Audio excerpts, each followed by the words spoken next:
Hi, welcome to our math. Today I'm doing a series of videos on linear functions. All right, this question says find the x-intercept and y-intercept. That is incredibly important. Use the intercepts to find the slope. That is not incredibly important. I'll show you how to do that on A, but not on B. Convert the equation to slope-intercept form.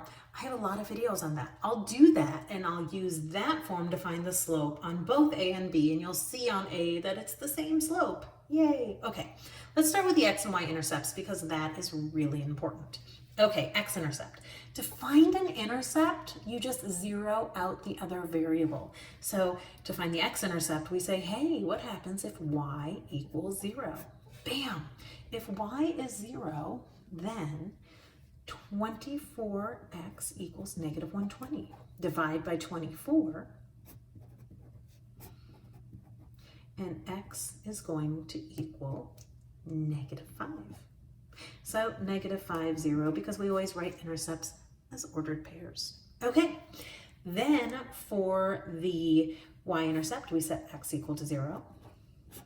So negative 15y is equal to negative 120. It's a negative 15. The difference between minus and negative is whether or not there's a number written in front of it. And if we put 0 in for x, that minus still is with the 15. So it's not 15, it's negative 15. We divide by that negative 15, and y is equal to 8. So we have 0, 8. Okay, technically to find the slope from the intercepts, the slope is the negative y-intercept over the x-intercept. It's kind of weird. I find it by graphing. You know, if the y-intercept is 8 and the x-intercept is negative 5, I go, oh look, it's 8/5. So the slope is 8/5. But if my slope is a fraction, that's going to be kind of a pain. It's only feasible because I could graph it quickly and there's no fractions and it really wasn't a problem. This is really not worth memorizing, negative y-intercept over x-intercept. Not when converting the equation to slope-intercept form is really simple. So if I have 24x minus 15y equals negative 120, to get this into the right form, it's kind of 2 steps. We subtract the x term over,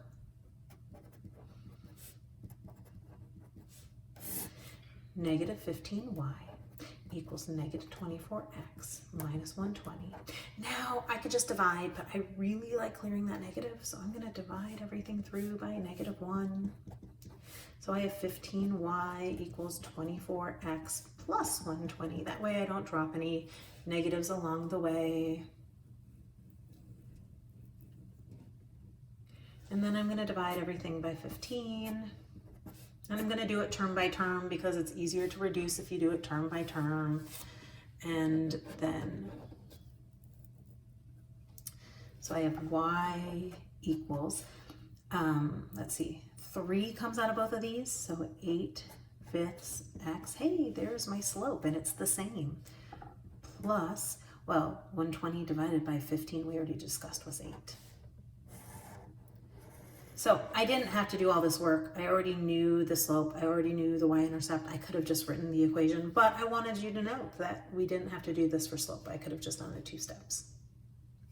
Okay, so now let's come back and see what happens on B.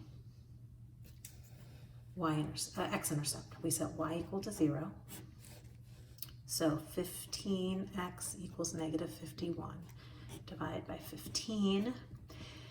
15 doesn't go into 51. We're going to reduce this by taking out a 3. And if we take out a 3, we're going to get negative 17/5. Sorry, yep.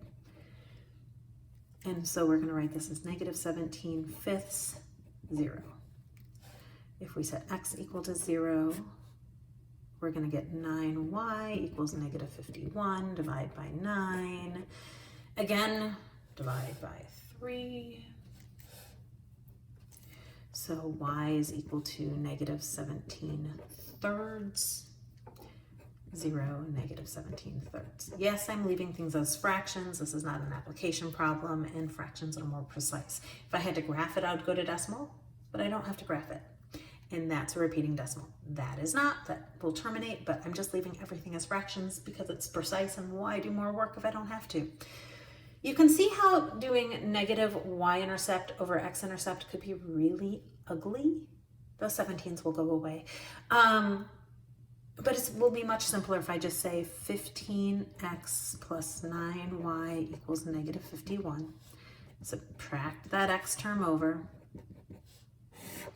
9y equals negative 15x minus 51. Divide each term by 9. Again, we'll be taking out a lot of 3's. Y equals, if I take a 3 out of these two terms, I have negative 5/3 x. And if I take a 3 out of these two, I again have negative 17/3 as expected. And there is my equation. I don't know why I'm not circling all the important information. Slope, negative 5/3. Slope-Intercepts. All right. I hope you've enjoyed this video. Please subscribe to my YouTube channel, like my Facebook page, and I'll see you on the next video. Thanks.